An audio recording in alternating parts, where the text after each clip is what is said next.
노동판례. 이번에는 육아휴직 기간 중에 일용직 근무를 했어요. 그 일용직 근무한 게 취업에 해당되느냐 그 여부를 좀 보도록 하겠습니다. 대법원 판결은 아니고요. 고등법원 판결인데요.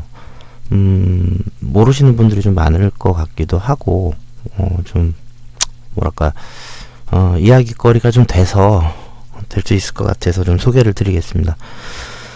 서울고등법원에서 2015년 7월 22일 날 선고된 사건입니다. 내용 보면요. 22014 누 65600 판결이고요.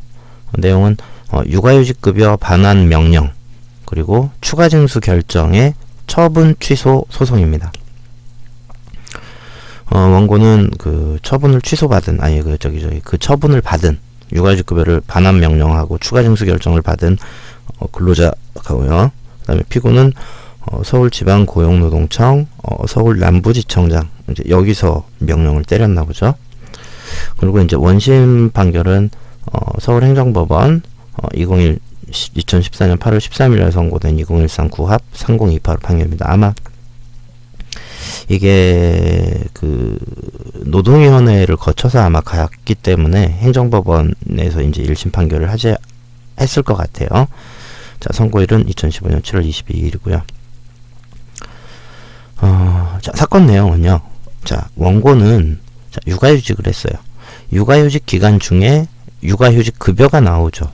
자, 육아휴직 급여를 수령을 했는데 이분이 2010년 9월 6일부터 9월 20일까지는 이제 주식회사 땡땡 NEC라는 데서 하루 8시간씩 13일간 근로를 제공을 했어요.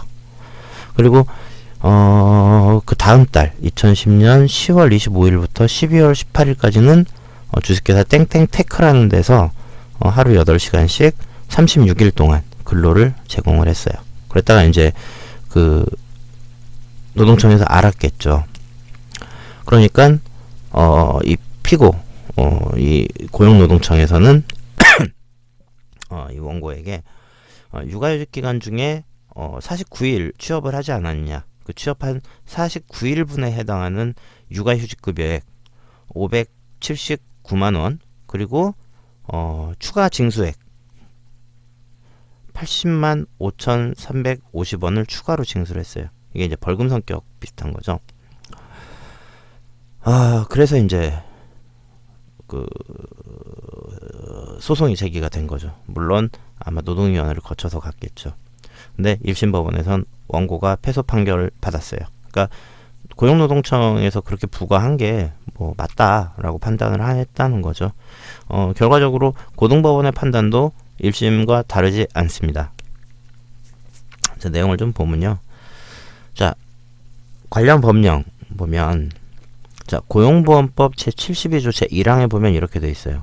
자, 피보험자가 육아휴직급여 기간 중에 뭐 이직하거나 아니면 새로 취업이 아니라 취업. 근데 취직한 경우에 일주간의 소정근로시간이 15시간 미만인 경우는 뭐 제외하고요. 15시간 이상인 경우로 이직하거나 취업했거나 아니면 사업주로부터 금품을 지급받은 경우에는 그 사실을 직업안전기관의 장에게 신고해야 된다. 그러니까 고용센터나 노동청이나 뭐 이런데 관련된 부서에 신고를 해야 된다. 그 다음에 고용보험법 제73조 제1항 보면요. 자, 피보험자가 육아휴직 급여 기간 중에 그 사업에서 이직하거나 새로 취업한 경우에는 그 이직 또는 취업했을 때부터 육아휴직 급여를 지급하지 아니한다라고 되어 있습니다. 지급하지 않으려고 신고하라고 한 거겠죠. 자, 그리고 74조 1항에는요. 자, 육아휴직급여에 관해서는 제62조를 준용한다. 이 경우 구직급여는 육아휴직급여로 본다라고 되어 있어요. 자, 그럼 62조 한번 볼게요. 자, 62조 제1항 보면요.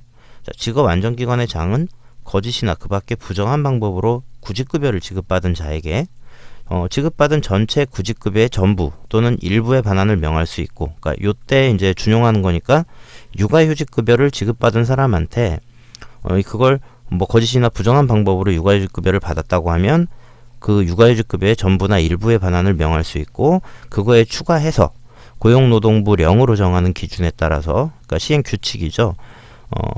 시행규칙에서 정하는 기준에 따라서 거짓이나 그 밖에 부정한 방법으로 지급받은 그 육아휴직급여에 상당하는 금액 이하의, 그러니까 액수 이하의 금액을 징수할 수 있다 라고 되어 있습니다.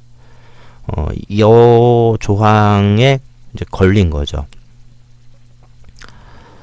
자, 그래서 이제 2심 올라갈 때 뭐 1심에서는 이제 뭐 이 자체가 부당하다라고 이제 했겠지만 지고 하니까 이제 걸러졌던 부분이 자, 고용보험법 제72조 제1항에서는 일주간의 소정근로시간이 15시간 미만이면 신고 의무가 없다고 하고 있는데, 자, 휴직기간 1년 중에 근로기간이 49일에 불과하다.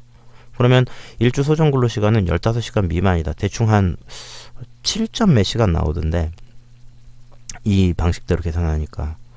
그러면은 신고 의무가 있음을 전제로 한 이 사건 처분은 위법하다. 근데 제가 보기에 변호사가 진짜로 이렇게 생각하고 했는지 모르겠는데요. 만약에 이렇게 맞다고 생각하고 접근했으면 변호사가 바보고요. 아마 이거는 그냥 그 하나만 올리기가 뭐하니까 뭐 끼워 맞추기 위해서 그냥 넣은 게 아닌가. 진짜 하고 싶은 얘기는 두 번째가 아니었을까, 뭐 이런 생각도 좀 들긴 하는데,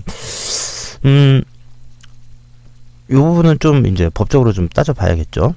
자, 그 다음에 두 번째. 자, 피고는 원고의 생계가 현저하게 곤란하다는 사정을 알면서도 추가 징수 결정을 했다. 그래서 이 처분 중에 추가 징수 결정 부분은 위법하다.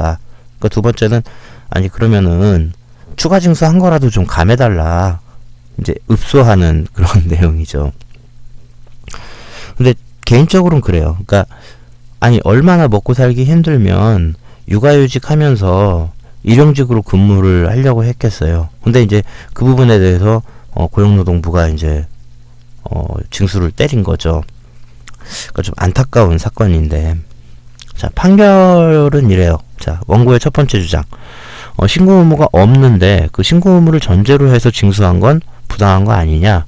15시간 미만이다. 이제 이런 건데, 두 가지로 이제 봤어요. 하나는, 자, 이 사건은 고용보험법 73조 1항에 의해서 육아휴직 급여를 받을 자격이 없는데도 거짓이나 그 밖에 부정한 방법으로 육아휴직 급여를 받았던 것, 그거에 따라서 이루어진 처분이다. 그러니까 72조 1항의 신고 여부와 관계없이 받을 자격이 없는데 받은, 그게 문제된 거지 신고 안 했다고 부과한 거 아니다 라는 거죠. 그래서 이 처분의 적법 여부와 무관하다라고 하는 거고요. 설사 신고 의무가 뭐 없는데 그랬다고 보더라도 일주간의 소정근로시간이라고 하는 게 무슨 육아휴직 기간 전체를 가지고 계산을 하냐. 그 취업한 기간을 기준으로 산정해야 된다. 그러면은 거의 한 52시간, 뭐 토요일까지 일했다고 하면 거의 뭐 한 48시간 이렇게 나오죠. 금요일만 했다고 하면 뭐 40시간 정도 되겠지만, 소정근로시간이 충분히 15시간을 넘는다. 말도 안 되는 소리 하지 마라 라는 거였고요. 그 다음에 두 번째, 자, 추가 징수한 거 어떻게 볼 거냐. 자, 고용보험법 제62조 제1항, 고용보험법 시행규칙 제105조 제2항 제3호에 의한 추가 징수 결정이나 면제하는 거는 행정청인 피고의 재량에 속하는 거다. 그 고용노동부에서 징수할지 말지는 걔네가 정하는 거다. 걔네 재량권이다. 근데 그런 재량권에 있는 부분, 그런 재량 처분에 대해서는 그 재량권을 행사했던 기초가 되는 그 사실 자체에 무슨 오류가 있다거나 그런 이유 등으로 재량권을 일탈했거나 남용한 경우가 아니면 그 처분이 위법하다고 할 순 없다. 그러니까 법원이 그 처분이 틀렸다라고 할 수 없다. 그거는 걔네가 알아서 하는 거다. 근데 아예 뭐 사실관계가 틀렸다든지 뭐 그 재량권을 지나치게 막 남용했다든지 뭐 그러면은 뭐 우리가 뭐라고 하겠지만 그거는 우리가 뭐라고 할 수 있는 부분이 아니다. 원래 걔네 일이다. 그러니까 법원이 이제 빠지는 거죠. 뒤로. 안타깝지만 그 법원이 뭐라고 할 수 있는 여지가 없습니다. 뭐 얘기할 수 있는 부분이 아닙니다. 뭐 이제 그런 얘기죠. 근데 이제 원고가 냈던 제출된 증거만 보면 피고가 재량권을 일탈했거나 남용했다고 인정하기에 부족하다. 그래서 읍소하려면 그 고용노동청 가서 읍소를 해라. 법원에선 뭐 그거 틀렸다고 할 계제가 전혀 없겠다라고 이제 판단을 한 거죠. 중요한 건 그 육아휴직 하실 때요. 그 고용 뭐 그런 신고 들어가는 거 있잖아요. 이제 그런 부분 아니면 그리고 급여를 받게 되면 이제 그거에 따라서 아마 저기 그 세금 관계나 이런 것들을 해야 되기 때문에 어차피 신고가 들어갈 수밖에 없거든요. 그래서 정 급하시면 그런 것들이 남지 않는 그런 부분으로 좀 일자리를 좀 찾아보시든가 하셔야지 자칫하면 그 육아휴직 급여까지 다 이렇게 날아가 버리는 그 안타까운 경우가 생길 수도 있어요. 그래서 참고 삼아 그런 부분 조심하시라고 판례를 좀 소개해 드렸습니다. 수고하셨습니다.